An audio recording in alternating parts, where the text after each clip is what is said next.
The desert does not forgive weakness. It strips men down to instinct, endurance, and will. In North Africa, under a merciless sun and endless horizons of sand, World War II became a battle not just of armies, but of minds. Steel machines crawled across dunes. Engines choked on dust. Water was worth more than ammunition. And every decision could mean survival or annihilation. It was here, in this unforgiving wasteland, that one man began to rise above the chaos. At first, the enemy underestimated him. They saw only another officer in khaki. Another name on a map. Another target in the desert. They were wrong.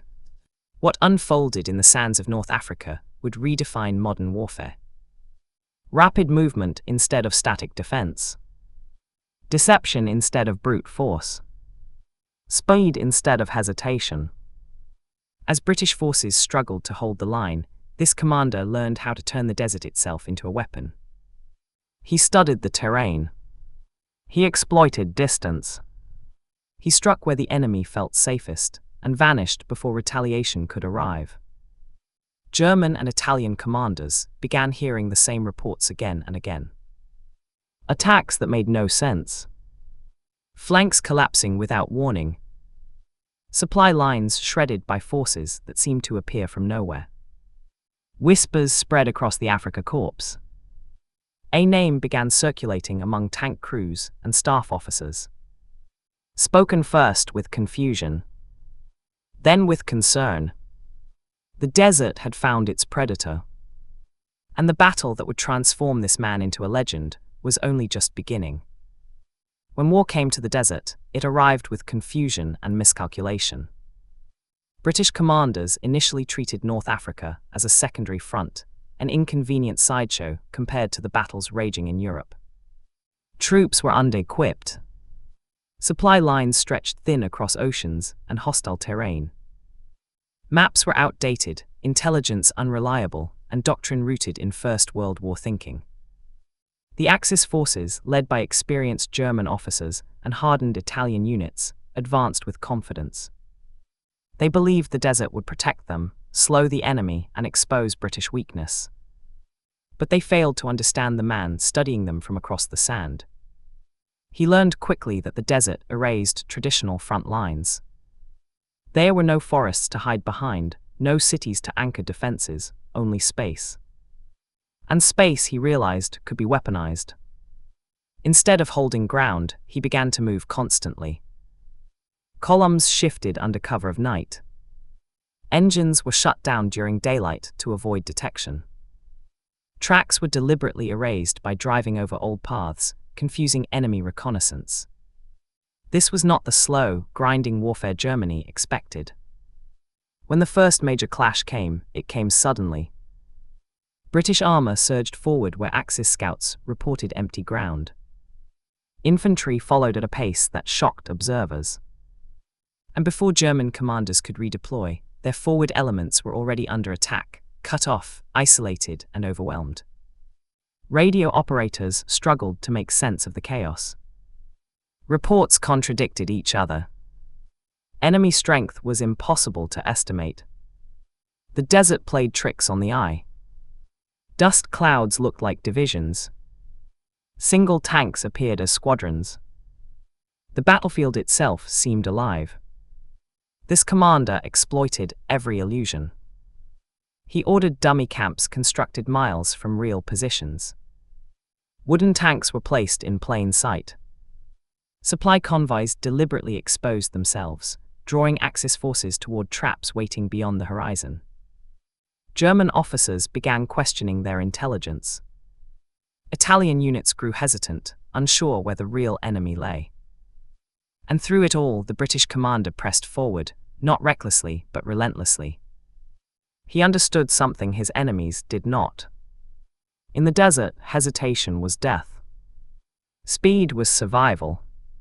And confusion was victory. The engagement did not end with a decisive annihilation. Instead, it ended with something far more dangerous for the Axis. Doubt. For the first time, German reports spoke of an opponent who who refused to behave predictably. A commander who vanished after striking. A force that never stayed where it was expected. The legend had not yet been named, but it was already taking shape, etched into sand, steel, and smoke. And the desert was watching. The Axis response came with fury. German commanders could tolerate confusion, but not humiliation. They believed the British success was temporary, the result of overextension and luck. A counterstroke, delivered with speed and overwhelming force, would restore order to the desert. Columns of armor began moving under cover of dawn. Panzer divisions advanced in carefully coordinated formations, supported by artillery and dive bombers. Their objective was simple: smash the British advance, isolate its commander, and end the myth before it could take root. But the desert had already taught him its lessons. He refused to meet the Axis on their terms. Instead of forming a rigid defensive line, he stretched his forces wide, so wide that German scouts misread the deployment entirely. What appeared to be weakness was deliberate elasticity. When the Axis attack began, it struck air. German tanks advanced into positions already abandoned. Artillery barrages fell on empty sand. And as their formations slowed to regroup, British units emerged from the flanks like ghosts, striking fuel trucks, radio vehicles, and command elements. It was not a battle of annihilation. It was a battle of erosion. Every mile the Axis advanced cost them fuel they could not replace. Every delay allowed British aircraft to strike exposed columns. Every engagement bled momentum. The desert magnified these losses. Engines overheated. Tracks broke. Dust-clogged weapons and lungs alike. Men fought not just the enemy, but dehydration, exhaustion, and the fear of being stranded in an endless sea of sand. German commanders began sending increasingly urgent signals to headquarters. Requests for fuel. Requests for air cover. Requests for clarity. Clarity never came. Because the British commander had learned how to fight without being seen. He attacked at night. He withdrew before dawn. He let the enemy chase shadows while his real strength shifted elsewhere. And when the decisive moment arrived, it arrived quietly. British forces struck the Axis supply lines at their most vulnerable point, far behind the front. Convoys burned. Ammunition detonated in the desert heat. And suddenly the German advance stalled, not from enemy fire, but from starvation. For the men of the Afrika Korps, confidence turned to frustration. Then to anxiety. They had faced superior numbers before. They had faced better equipment. But they had never faced an enemy who refused to stand still. And somewhere in the desert, under a sun that showed no mercy, the British commander watched it all unfold. The legend was no longer a rumor. It was becoming a fact. By the time the desert battle reached its critical phase, both sides understood that something irreversible was happening. For the Axis, this was no longer a question of territory.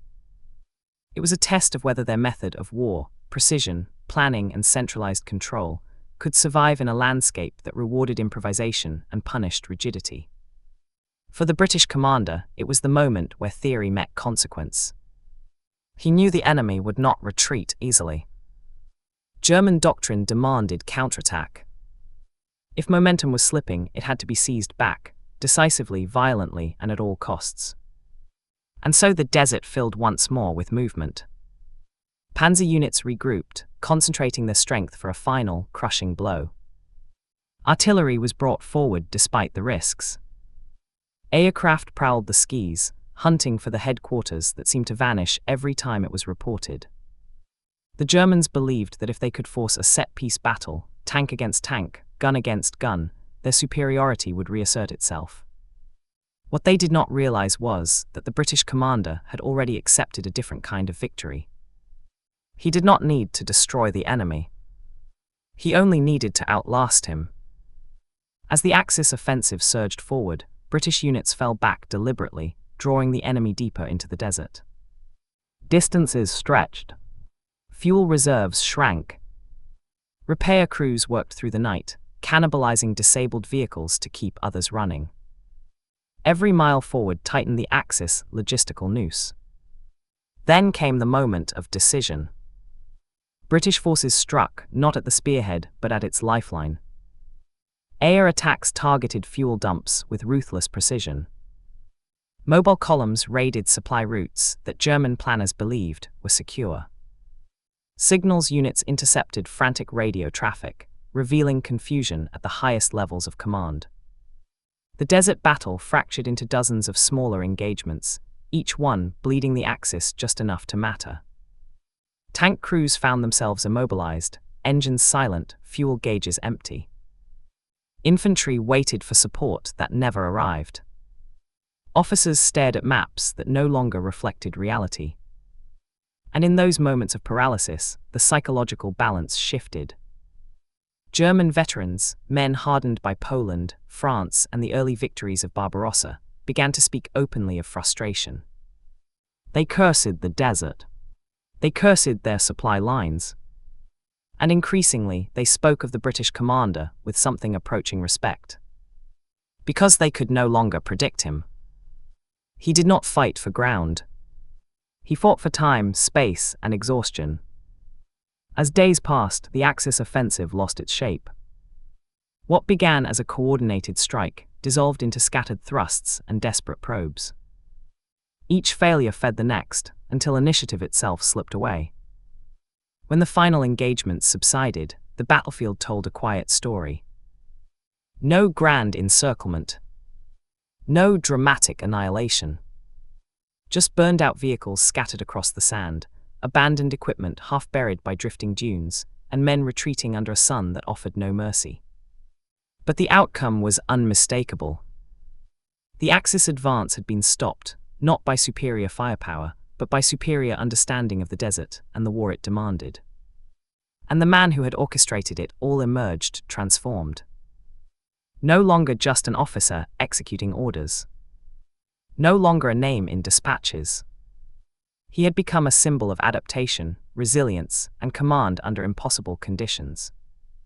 The desert had tested him, and in doing so, it had turned him into a legend. The consequences of the desert battle did not end when the guns fell silent. They spread outward through command headquarters, across supply depots, and into the strategic calculations of both sides. For the British High Command, the results were impossible to ignore. What had begun as a desperate holding action had evolved into a demonstration of a new way to fight in North Africa. Reports spoke of an enemy halted without catastrophic British losses. Of mobility triumphing over mass. Of a commander who understood the desert not as an obstacle, but as an ally. Confidence, long absent from British operations in the early years of the war, began to return. More importantly, doctrine began to change. Rigid defensive lines were quietly abandoned. Emphasis shifted toward flexibility, deception, and rapid concentration of force. Supply officers recalculated what enough fuel really meant in a war measured not in miles, but in endurance. The battle had rewritten assumptions. For the Axis, the lesson was harsher. German planners had believed North Africa could be sustained through efficiency and discipline alone. They now understood that distance itself was the enemy, and that no amount of tactical brilliance could compensate for fuel that never arrived. Reports sent back to Berlin were blunt. Losses were mounting. Vehicles were wearing out faster than they could be replaced. Italian units were stretched thin, their morale fragile under constant pressure. And behind every line of those reports hovered the same unspoken concern. The British commander had forced them to react, again and again, on ground they could not control. In the desert, initiative was everything. An initiative had shifted. Among the men who had fought there, the battle left deeper marks. British tank crews spoke of moving so often they no longer unpacked their kit. Infantry learned to sleep in bursts, always ready to move before dawn. Pilots remembered the way the desert shimmered beneath their wings, hiding columns until the moment of attack. For Axis soldiers, the memory was different. They remembered waiting for fuel that never came. They remembered the sound of engines dying in the heat. They remembered British forces that struck and vanished, leaving only smoke and confusion behind. The desert battle had not destroyed the Afrika Korps, but it had cracked its sense of inevitability. And that mattered more than numbers. Because wars are not decided solely by equipment or manpower. They are decided by belief, by whether men think victory is still possible.